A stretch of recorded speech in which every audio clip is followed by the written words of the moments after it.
तो दोस्तों आज हम बात करेंगे देश के जाने माने और फेमस इंसान ध्रुव राठी। ध्रुव राठी के बारे में तो आप जानते हैं कि ध्रुव राठी का विज़न है यूथ को एजुकेट करना और क्रिटिकल थिंकिंग को प्रमोट करना और देश में एक सच्चाई जो है सबके सामने लाना।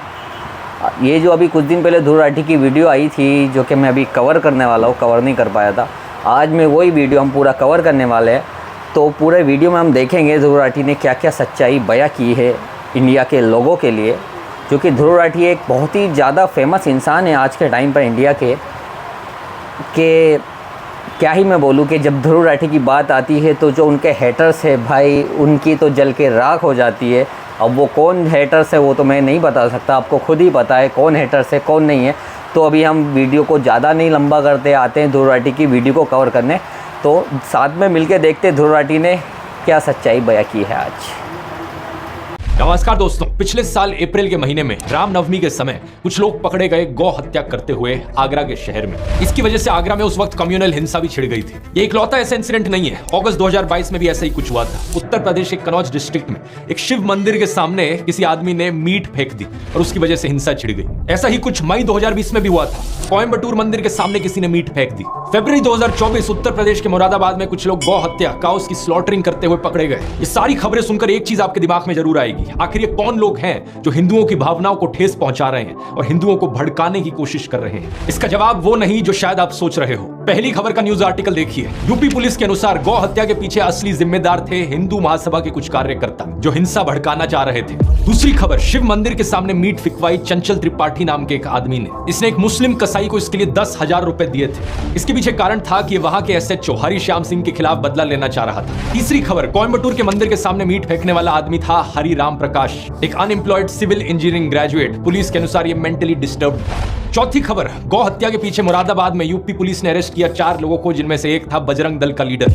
ये एक मुसलमान आदमी को एक झूठे केस में फंसाने की कोशिश कर रहे थे, इसलिए इन्होंने खुद गौ हत्या कर दी। हैरानी की बात यह कि ये काम करने के लिए इन्होंने खुद एक मुस्लिम आदमी की मदद ली। इन खबरों के पीछे की सच्चाई सुनकर अगर आप हैरान हो रहे हो तो आराम से बैठ जाओ। अगले आधे घंटे में जो मैं सुनाने वाला हूं अपनी आंखें और कान खोलकर ध्यान से सुनना। हमारे देश में एक भयंकर माफिया चलाया जा रहा है व्हाट्सएप और मीडिया के जरिए, जिसका सिर्फ एक मकसद है, सभी हिंदुओं को ब्रेन वॉश करना और तानाशाह के हाथों कठपुतली बना देना। मैंने पिछले वीडियो में समझाया था दोस्तों कि कैसे किसी भी देश का कोई भी डिक्टेटर हो वो हमेशा देश की मेजॉरिटी कम्युनिटी को अपना टारगेट बनाता है। भारत के केस में मेजॉरिटी कम्युनिटी है हम हिंदुओं की, और हमें ब्रेन वॉश करने के लिए जो व्हाट्सएप पर माफिया चल रहा है वो 4 डिपार्टमेंट्स पर काम करता है। पहला डिपार्टमेंट जो आपके अंदर गर्व और अहंकार भरता है, कहा जाता है कि आप हिंदू कितने महान हो। Specially so called upper caste हिंदुओं को एक गर्व दिया जाता है, चाहे आपने कुछ पर्सनल लाइफ में अचीव किया हो या ना किया हो, आपको कहा जाता है कि आप महान हो क्योंकि आप इस जात इस धर्म में पैदा हुए हो। हिंदू धर्म में जिस व्यक्ति का जन्म होता है वो व्यक्ति बहुत ही भाग्यशाली होता है।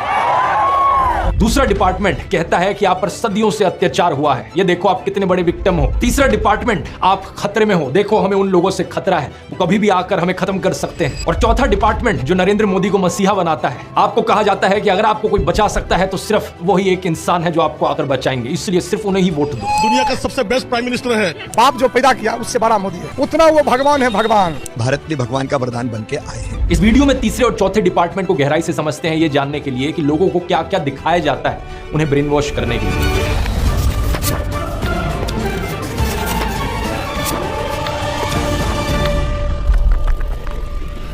दुनिया भर पर नजर डालें दोस्तों तो डिक्टेटर्स कई देशों में देखे गए, चाहे ये पाकिस्तान हो, जर्मनी हो, चिली हो या रवांडा हो, लेकिन सभी डिक्टेटर्स के द्वारा टारगेट हमेशा मेजॉरिटी कम्युनिटी को किया जाता है। पाकिस्तान के देश में सुन्नी मुस्लिम्स मेजॉरिटी में है, तो उन्हें ब्रेन वॉश करने के लिए झूठी खबरें फैलाई गई कि कैसे देश की बाकी माइनॉरिटीज उनके लिए खतरा बन रही हैं। हिंदू, क्रिश्चियन, सिख, शिया मुस्लिम्स, अहमदिया मुस्लिम्स या फिर सूफी मुस्लिम्स ही क्यों ना हो। 2021 में बीबीसी ने वीडियो रिपोर्ट अपलोड करी थी जिसमें दिखाया गया कि पाकिस्तान की स्कूल की किताबों में कैसा नफरतखोर प्रोपेगेंडा मौजूद है जिसके जरिए बच्चों के दिमाग में जहर डाला जाता है। उन्हें ये कहानियां सुनाई जाती हैं कि कैसे हिंदूज और सिख्स ने लाखों औरतों बच्चों को मार दिया।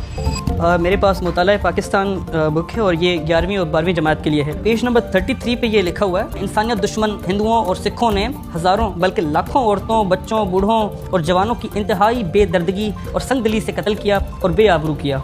और इतना ही नहीं, यहूदियों को भी इस्लाम का दुश्मन बताया जाता है। इसके अलावा इस 2016 की रिपोर्ट को देखो या फिर इस 2021 की रिपोर्ट को देखो जिसमें बताया जा रहा है कि कैसे अहमदिया मुसलमानों के खिलाफ भी हेट स्पीच देखने को मिलती है पाकिस्तान में। इस सब नफरत का नतीजा ये हुआ है कि पाकिस्तान आज के दिन बहुत ही बुरी हालत में है। पिछले साल की वर्ल्ड बैंक रिपोर्ट देखो, 40% पाकिस्तानीज बिलो पॉवर्टी लाइन है। बेरोजगारी एक बहुत बड़ी मुसीबत बनी फिर रही है और कुछ ही दिन पहले IMF ने बताया कि पाकिस्तान में इस फिस्कल ईयर में नियरली 25% की इन्फ्लेशन देखी जाएगी। पाकिस्तान की मेजॉरिटी कम्युनिटी सुन्नी मुस्लिम्स को इस नफरत के जाल में फंसकर ब्रेन वॉश होकर क्या मिला? एक ऐसा देश जो रहने लायक नहीं है, जहां लॉ एंड ऑर्डर का कोई नामो निशान नहीं है। मेजॉरिटी कम्युनिटी के अंदर एक डर की भावना जगाने के लिए किस तरीके का खबरों के साथ खेल खेला जाता है, इसका एक अच्छा उदाहरण देखने को मिलता है आज से 100 साल पहले अमेरिका में। साल 1919 की बात है। वॉशिंगटन में एक 22 साल का ब्लैक क्रिमिनल कुछ लोगों पर हमला करता है और चोरी करता है। जिन लोगों पर हमला किया जाता है उनमें से एक स्कूल टीचर थी जो खुद एक ब्लैक औरत थी। इस इंसिडेंट को लेकर एक इंटरेस्टिंग बात यह है कि वॉशिंगटन के जो सारे अखबार थे उस वक्त के, वो या तो इस खबर को रिपोर्ट ही नहीं करते या फिर इसे पूरी तरीके से दबा देते। लेकिन 5 दिन बाद सेम शहर में सेम क्रिमिनल जब एक व्हाइट औरत पर हमला करता है तो सारे अखबारों की ये फ्रंट पेज खबर बन जाती है। इसकी वजह से अगले कई हफ्तों तक वॉशिंगटन में दंगे देखने को मिलते हैं ब्लैक्स और व्हाइट्स के बीच। 39 लोगों को मारा जाता है और 150 से ज्यादा लोग जख्मी हो जाते हैं। जो एक्चुअल क्रिमिनल था इस केस में, उसका अरेस्ट सिर्फ 1 साल बाद ही देखने को मिलता है जब वो कोई एक नई चोरी करता है। वॉशिंगटन पोस्ट जो उस वक्त भी एक अखबार था, वो 100 साल बाद 2019 में उस इंसिडेंट को लेकर खेद जताता है। आर्टिकल में लिखता है कि उन्हें रिग्रेट है अपने रेशियल पास्ट को लेकर। आज दोस्तों ऐसी ही कहानियां हमारे देश में दोहराई जा रही हैं। कुछ महीने पहले आपने एक खबर सुनी होगी श्रद्धा वालकर की, एक हिंदू औरत जिसे बहुत ही बेरहमी से मार दिया गया उसके मुस्लिम बॉयफ्रेंड आफ्ताब अमीन पूनावाला के द्वारा। शॉकिंग बात यह थी कि इसमें इसकी बॉडी को काट कर फ्रिज में रखा था, लेकिन हमारे गोदी मीडिया ने इस एक इंसिडेंट का इस्तेमाल किया सभी मुसलमानों के खिलाफ नफरत फैलाने के लिए। इसकी वजह से national broadcasting and digital standards authority NBDSA ने 50,000 रुपए का फाइन लगा दिया मुकेश अंबानी के चैनल न्यूज 18 पर। 4 शोज जिन्हें एंकर किया गया था अमीश देवगन और अमन चोपड़ा के द्वारा, इन्होंने नफरत फैलाई थी। 1 लाख रुपए का फाइन टाइम्स नाउ नव भारत पर भी लगाया गया इसी चीज को लेकर। इस इंसिडेंट का इस्तेमाल करके सोशल मीडिया पर भी भरपूर तरीके से नफरत फैलाई गई। एक गोदी इन्फ्लुएंसर ने बॉलीवुड एक्ट्रेस सोनाक्षी सिन्हा की फोटो अपलोड करी उनके मुस्लिम दोस्त के साथ। श्रद्धा की खबर को देखते हुए शत्रुघ्न सिन्हा ने दहेज की लिस्ट से फ्रिज को हटा लिया है। सुदर्शन न्यूज ने एक प्रोग्राम चलाया जिसकी हेडलाइन थी मेरा अब्दुल ऐसा नहीं है कि हकीकत। एक और गोदी इन्फ्लुएंसर ने ट्विटर पर पोस्ट किया आपका अब्दुल भी वैसा ही है। जी न्यूज ने ट्वीट करके प्रोग्राम चलाया मेरा अब्दुल वैसा नहीं है वालों के लिए सबसे बड़ा सबक है ये केस। और ऑफ कोर्स व्हाट्सएप माफिया ने भी अब्दुल शब्द का इस्तेमाल करके बहुत सारे जहरीले मैसेजेस फैलाए। ये सारे पोस्ट और मैसेजेस सिर्फ एक चीज साबित करना चाहते हैं कि हर एक मुसलमान आदमी एक पोटेंशियल खूनी है। अब्दुल शब्द का प्रयोग यहां पर सभी मुसलमानों को डिनोट करने के लिए किया जा रहा था। कुछ ही दिन पहले एक और ऐसी खबर आई कर्नाटका से, जहां पर एक मुस्लिम आदमी फयाज ने एक हिंदू लड़की नेहा को मार दिया। एक बार फिर से ये सारे गोदी इन्फ्लुएंसर्स और व्हाट्सएप माफिया को चलाने वाले एक्टिवेट हो गए और सभी मुसलमानों के खिलाफ नफरत उगलने लग गए। मकसद सिर्फ एक, हिंदुओं को ब्रेन वॉश करो और हिंदुओं के अंदर डर बिठाओ कि हिंदू खतरे में है और हमें अगर इस खतरे से बाहर निकलना है तो मोदी को वोट देना होगा। अब जिन लोगों को ब्रेन वॉश ऑलरेडी किया जा चुका है उन्हें इस चीज में कुछ भी गलत नहीं लगेगा। वो कहेंगे क्या गलत है इसमें, ये मर्डर यहां पर हुआ, मुसलमान ने किया, ये सारे मुसलमान ऐसे ही होते हैं। उन्हें अगर आप बोलने की कोशिश करोगे तो सिर्फ 1-2 इंसिडेंट्स है, वो आपको 10 ऐसे इंसिडेंट्स गिना देंगे। शारदा आफ्ताब, नेहा फयाज, साक्षी साहिल खान, निकिता तौसीफ, अरशद प्रभा, अंकिता शाहरुख, रितिका सईद, मानसी दीक्षित, मुजम्मिल, इन सभी केसेस की लिस्ट सुनाने के बाद ये आपसे कहेंगे ये देखो कहा था ना मैंने, ये सारे मुसलमान ऐसे ही होते हैं, ये सारे के सारे पोटेंशियली खूनी होते हैं। क्या है इसके पीछे का सच, इस खबर को देखो। श्रद्धा वालकर के केस के 2 हफ्ते बाद एक और केस हुआ था पांडव नगर में। अंजन दास नाम के एक आदमी को उनकी पत्नी पूनम के द्वारा मार दिया गया और श्रद्धा के केस की तरह उसकी भी बॉडी को काट कर फ्रिज में स्टोर किया गया। इतना ही नहीं, इसके 3 महीने बाद इस खबर को देखिए। नजफगढ़ के पास मित्राऊ गांव में साहिल गहलोत ने अपनी live in partner Nikki Yadav को मार दिया। मारने के बाद उसकी बॉडी को अपने ढाबा में फ्रिज में रखा। सेम दिन उसने एक आदि भी कर ली। इन दोनों केसेस की डिटेल्स बिल्कुल वही श्रद्धा आफ्ताब केस वाली डिटेल्स है। सिर्फ एक फर्क, इन दोनों केसेस में कोई हिंदू मुस्लिम का एंगल नहीं है जैसा उस वाले में है। इसलिए आपने इन खबरों के बारे में कहीं सुना ही नहीं होगा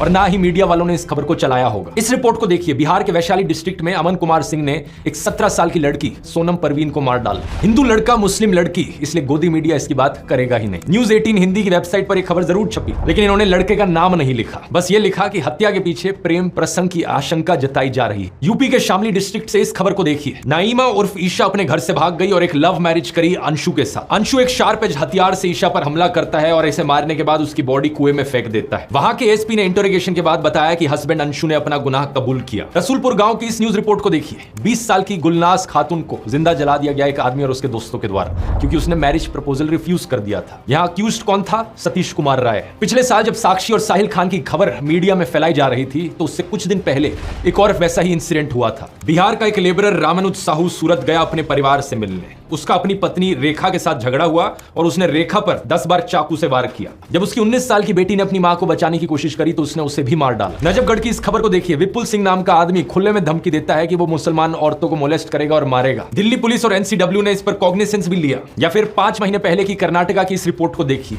39 साल का आदमी प्रवीण अरुण, इसने अपनी 21 साल की एयर होस्टेस कोलीग आयनाज के साथ दोस्ती करी। जब आयनाज ने इससे कम्युनिकेट करना बंद कर दिया, ये उसके घर में गया और उसे मार डाला। और इसके बाद इसने उसकी मां को भी मार डाला, उसकी बड़ी बहन को भी मार दिया और उसके छोटे भाई 14 साल के उसको भी मार दिया। फिर से हिंदू आदमी है, मुस्लिम औरत है, तो गोदी मीडिया इसकी बात नहीं करेगा, ना ही आपको व्हाट्सएप पर सुनने को मिलेगी। 20 दिन पहले की इस खबर को देख लीजिए। 26 साल की रुखसार उर्फ रिया को उसके लिव इन पार्टनर ने मार डाला और उसकी बॉडी को एक कबर्ड में स्टफ कर दिया। अक्यूज्ड कौन था? विपुल टेलर नाम का आदमी।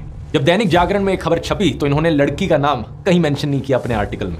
अब इस खबर को देखिए। बेंगलोर में रहने वाला प्रदीप एक रुखसाना नाम की औरत से संबंध बनाता है। दोनों का साथ में बच्चा होता है। रुखसाना उससे शादी करना चाहती है, लेकिन वो ये नहीं चाहता था, तो उसने रुखसाना का खून कर दिया। ये भी कुछ ही दिन पहले की खबर है कर्नाटका से। मेरा एक ही सवाल है नफरत फैलाने वाले नमूनों से। आपको मैंने इतने सारे केसेस गिना दिए यहाँ पर पिछले 1-2 सालों के, जहां पर हत्या करने वाला एक हिंदू था। तो क्या यहाँ पर यह कहा जा सकता है कि हर हिंदू आदमी यहाँ पर एक पोटेंशियल खूनी है?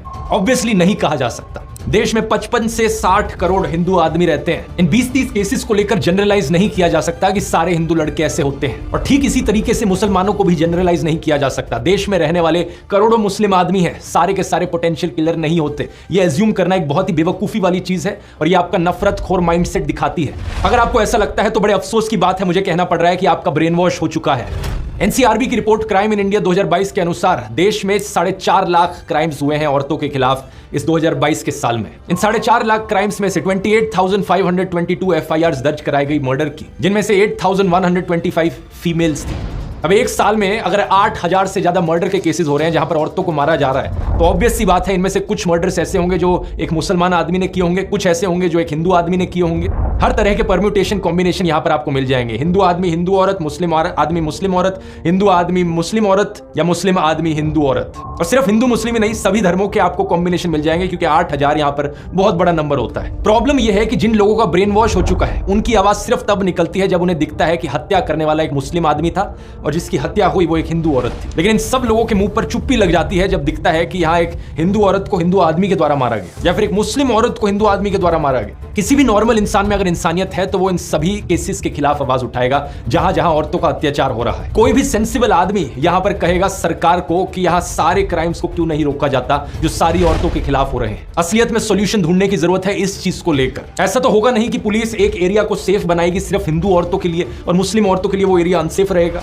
अगर किसी एरिया को सेफ बनाना है तो सभी औरतों के लिए वो सेफ बनेगा ना। सेलेक्टिव आउटरीच इन लोगों का सबसे बड़ा हथियार है। अगर आज मैं जस्टिस की डिमांड करता हूं तो मैं नेहा के लिए भी करता हूं और रुखसाना के लिए भी करता हूं। मैं उन सभी हिंदू और मुस्लिम औरतों के लिए जस्टिस की डिमांड करता हूं जिनके खिलाफ अत्याचार हुआ है। पुलिस को यहां पर स्पीडी इन्वेस्टिगेशन करने की जरूरत है। देश भर में अगर पुलिस वालों की कमी है तो स्टेट गवर्नमेंट्स को यहां पर और पुलिस को रिक्रूट करने की जरूरत है। कोर्ट्स अगर धीरे काम करते हैं तो उन्हें फास्ट ट्रैक ट्रायल करने की जरूरत है। तारीख पे तारीख देना उन्हें बंद करना होगा और खून करने वाला चाहे हिंदू हो या मुसलमान हो, उन सबको स्ट्रिक्टेस्ट पनिशमेंट दी जानी चाहिए। अब मैं इन बीजेपी वालों को चैलेंज करता हूं कि ये सेम चीज बोलकर दिखाएं। इनका एक भी नेता, एक भी कार्यकर्ता ये सेम चीज बोल नहीं पाएगा, हिम्मत ही नहीं होगी, क्योंकि अगर इन्होंने ये चीज बोल दी तो इनका पूरा का पूरा सिस्टम खत्म हो जाएगा। हिंदुओं को ब्रेन वॉश करने का इनका यही तरीका है और इसके बिना इनका धंधा ही नहीं चलेगा। अरे किसी और धर्म की औरत को लेकर जस्टिस की डिमांड करे वो तो बहुत दूर की बात है।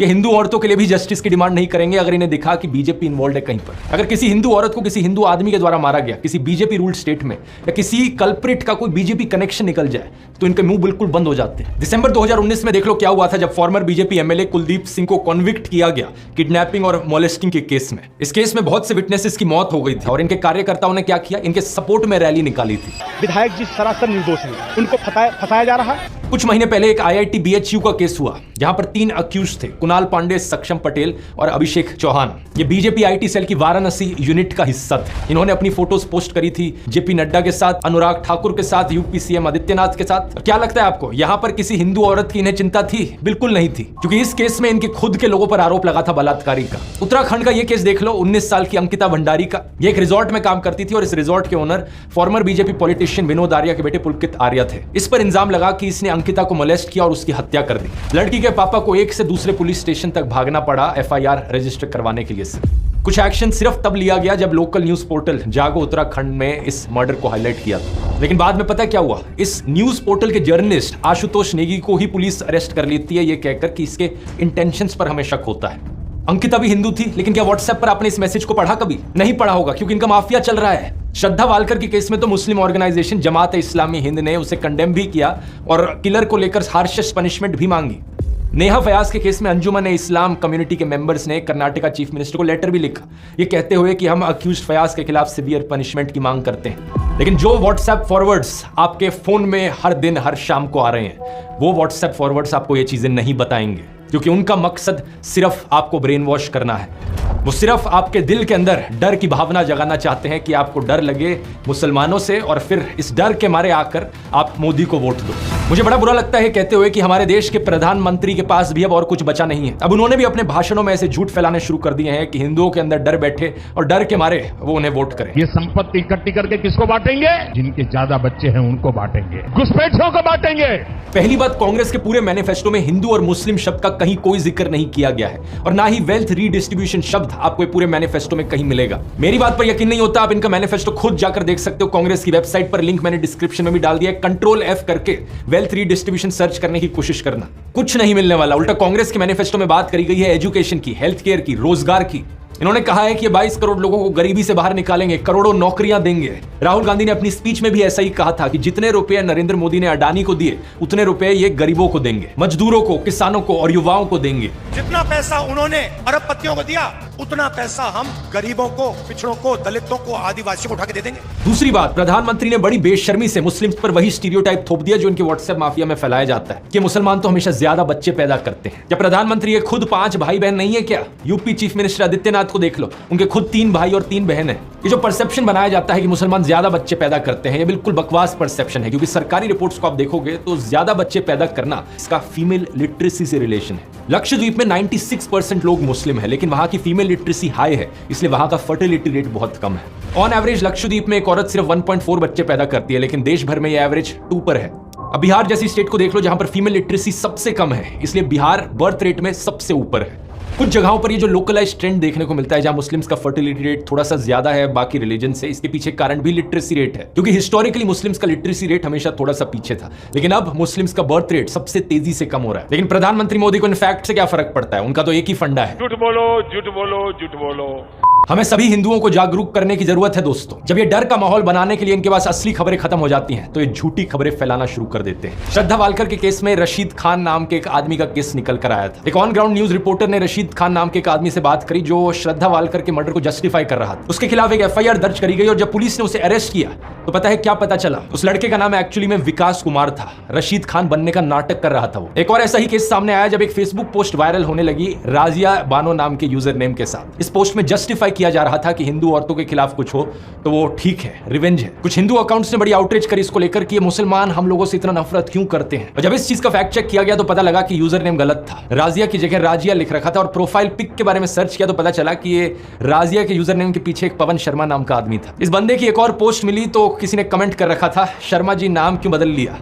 तो उस आदमी ने लाफिंग इमोजीज के साथ रिप्लाई किया, पवन भाई अब मुल्ली बनोगे क्या? सॉरी मुल्ला। और इसने रिप्लाई किया, just wait and watch dear. कुछ लोग नफरत के पागलपन में इतने अंधे हो गए हैं कि ये खुद से नफरत की खबरें फैलाते हैं ताकि इंजाम वहां मुसलमानों पर डाला जा सके, उनकी इमेज को बदनाम किया जा सके। वीडियो के शुरू में मैंने आपको ऐसे ही कुछ किस्से सुनाए थे जहां पर बजरंग दल और हिंदू महासभा के मेंबर्स ने जाकर गौ हत्या करी, और वो भी इसलिए ताकि किसी मुसलमान पर इंजाम डाला जा सके कहकर कि ये देखो ये मुसलमान लोग हैं जो हमारी गौ माता की हत्या करते हैं। यहां पर एक बहुत बहुत बड़ा खेल खेला जा रहा है दोस्तों। झूठी खबरें कितनी ज्यादा फैलाई जा रही हैं आप यकीन नहीं करोगे।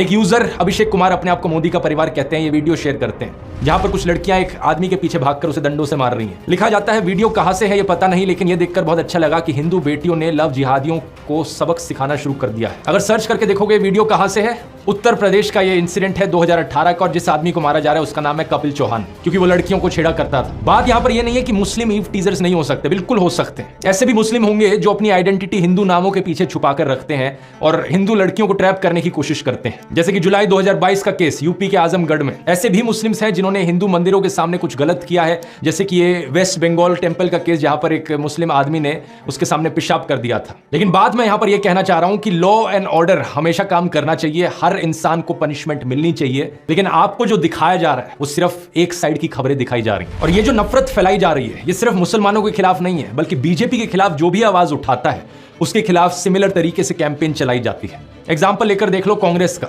एक खबर सुनी आपने कि कांग्रेस लीडर रशीद अलवी ने राम भक्तों को राक्षस कहकर बुलाया। सिर्फ व्हाट्सएप पर ही नहीं बल्कि इस खबर को तो कई गोदी मीडिया वालों ने भी चलाया था। After Salman Khurshid, another Congress leader sparks a row.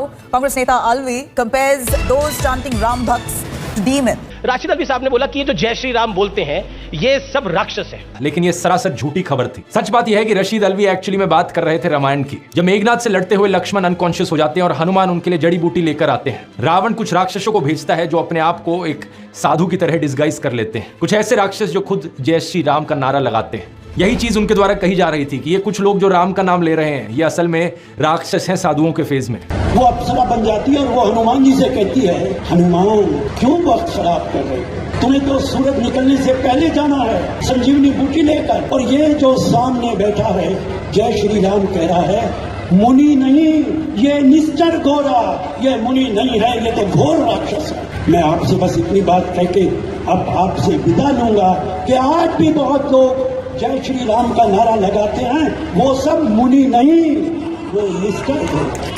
BJP वाले बात जानते थे, लेकिन जानबूझ के इनकी स्टेटमेंट को क्लिप किया गया ये दिखाने के लिए कि कांग्रेस मुसलमानों के साथ है, हिंदुओं के खिलाफ बोलती है। रवीश कुमार के साथ भी ये चीज अक्सर करी जाती है। दिल्ली में जब दंगे भड़के थे, शाहरुख नाम के एक आदमी ने गोलियां चलाई थी। व्हाट्सएप पर एक क्लिप काट कर डाली जाती है जिसके ऊपर नीचे कैप्शन लिखा जाता है, आतंकी शाहरुख को बचाने के लिए रवीश ने बताया उसे ब्राह्मण अनुराग मिश्रा। जो ओरिजिनल अनएडिटेड वीडियो है वहां पर रवीश कुमार कह रहे हैं अभी भी जरूरत है कि पुलिस इसकी पहचान को लेकर दोबारा बोले। पुलिस साफ कहती है कि शाहरुख है, मगर आप सोशल मीडिया में देखिए अनुराग मिश्रा बताया जा रहा है। अभी भी जरूरत है कि पुलिस इसकी पहचान को लेकर दोबारा बोले। इसके बाद एक एनडीटीवी रिपोर्टर खुद पुलिस से बात करते हैं और कंफर्म करते हैं कि इस आदमी का नाम शाहरुख ही है। नाम को लेकर कोई स्पष्टीकरण आया है कि नाम क्या है? तो शाहरुख नाम है उसका। एक और झूठ फैलाया जाता है कि रवीश कुमार कभी कश्मीरी पंडितों की बात नहीं करेंगे, जबकि उन्होंने कई बार एपिसोड्स बनाए हैं कश्मीरी पंडित पर, 12 साल पहले से लेकर एज रिसेंट एज 3 महीने पहले। लेकिन क्या फर्क पड़ता है, व्हाट्सएप पर जब लोगों को ब्रेन वॉश करना है तो उसके लिए कुछ भी बोल दो। एक और एक्यूजेशन जो इनके खिलाफ उठाई जाती है कि ये कभी कांग्रेस के खिलाफ नहीं बोलते, लेकिन 2014 से पहले की इनकी एक क्लिप देखो, कई रिपोर्ट्स मिल जाएंगी जब ये मनमोहन सिंह की सरकार के खिलाफ आवाज उठा रहे हैं। पिछले अगस्त में अयाज झांसी के शेर से जवाब दिया था, तब कोयला घोटाले के आरोपों की याद उनकी सरकार पर आ रही थी। 7 महीने बाद मनमोहन सिंह ने उन सवालों का जवाब दिया या अपनी आबरू के लिए खामोशी तोड़ी है। एस्बेस्टस किसी तरह के हजारों कमरे गांव की जमीन पर बना दिए गए और मजदूरों को बोरी में आलू की तरह इनमें ठूंस कर रख दिया गया। अब मेरे खिलाफ भी ये लोग ऐसे ही झूठ फैलाते हैं। इस व्हाट्सएप मैसेज को देखो, पता नहीं कितनी बार इन्होंने इस व्हाट्सएप मैसेज को अपने ग्रुप्स पे बार बार फॉरवर्ड किया है। लिखते हैं कि मैं एक हिंदू ही नहीं हूं, मेरा नाम ध्रुव राठी नहीं है, मेरा असली नाम है बदरू रशीद।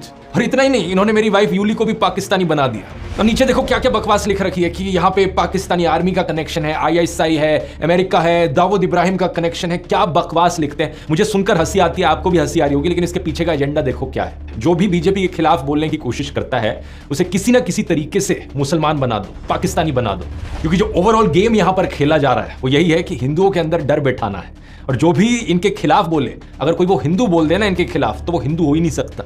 ये अपने फॉलोअर्स को, अपने ब्रेन वॉश लोगों को यही दिखाना चाहते हैं कि जो भी वहां से आवाज उठा रहा है इनके खिलाफ वो हिंदू नहीं है, वो सिर्फ मुस्लिम लोग हैं। जो झूठ ये फैलाते हैं उसे डबल चेक भी नहीं करते। एक ये मैसेज था इनका जो फैलाया जा रहा था, अभी कुछ दिन पहले एक ये दूसरा मैसेज है इनका जो ये फैला रहे हैं। इस ट्वीट को देखो, इसके अनुसार तो मेरे फादर इन लॉ है एक्चुअली में पाकिस्तानी सिटीजन, यानी कि यूली के पापा।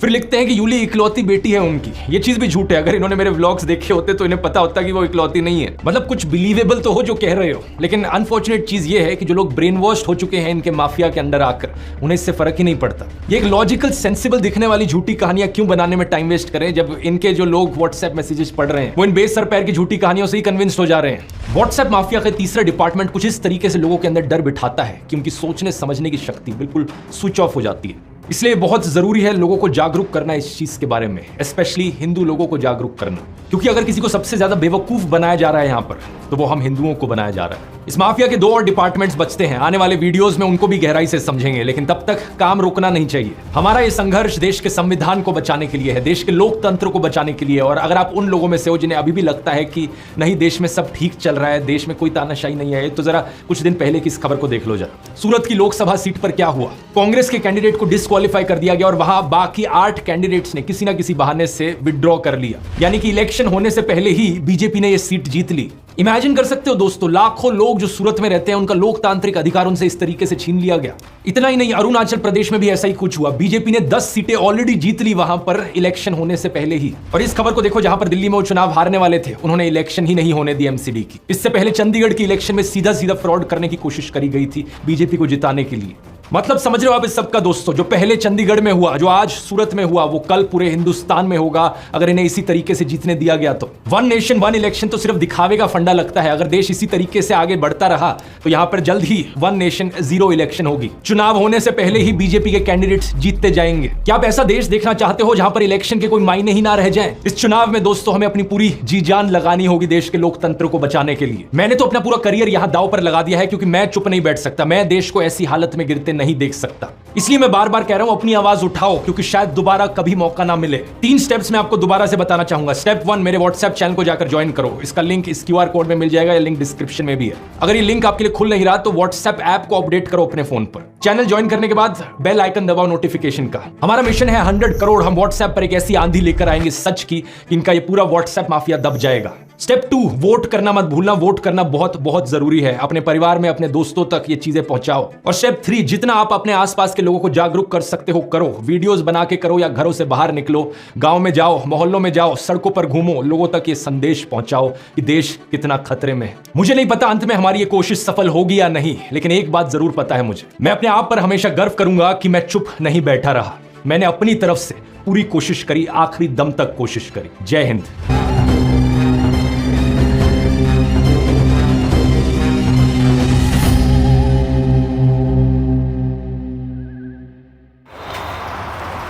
तो दोस्तों ये था ध्रुव राठी का वीडियो, जो कि आप सबने देखा, मैंने भी देखा, आपने भी मिल के देखा। आपको कैसा लगा अपनी राय कमेंट करके ज़रूर बताना कि जो ध्रुव राठी ने जो बताया उससे आप एग्री करते हो या नहीं करते हो, तो ये बात क्या है, कैसी है एंड ऑल सब अपनी राय आप मेरे को कमेंट करके बताना कि आपको ये वीडियो कैसा लगा, और वीडियो के बारे में जो आपकी राय है वो भी देना। अगर वीडियो अच्छी लगी है तो लाइक करें, कमेंट करें और शेयर करें। और जो लोग हमारे चैनल पर न्यू हैं, हमारे चैनल को सब्सक्राइब कर दे दोस्तों।